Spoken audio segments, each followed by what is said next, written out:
Patuloy naman ang magandang balita sa Paris Olympics. Yan ay dahil isang kababayan natin ang nakapag-uwi ng bronze medal sa boxing. Tinapos ni Nesty Petesio ang kanyang Olympic stint sa ikatlong pwesto ng matalo sa kamay ng kalabang Polish boxer sa women's 57 kg division. Makibalita tayo kay Matchpoint Mili Borja.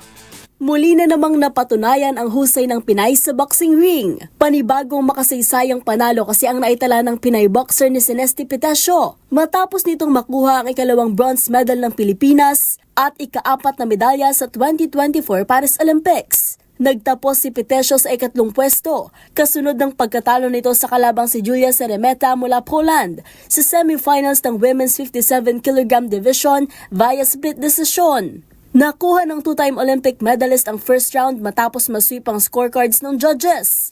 Pero agad nakabawi ang 20-year-old Polish boxer sa dalawang round, sapat na para may panalo ang laban.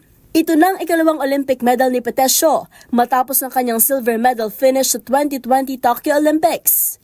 Sa kasalukuyan, mayroon ng 4 na medalya ang Pilipinas. 2 rito ay ginto mula sa Filipino gymnast na si Carlos Yulo at isang bronze mula sa kapwa boksingera ni Petesio na si Ira Villegas. Para sa MBC TV Network News, ito si Mili Borja, una sa Pilipinas, una sa Pilipino.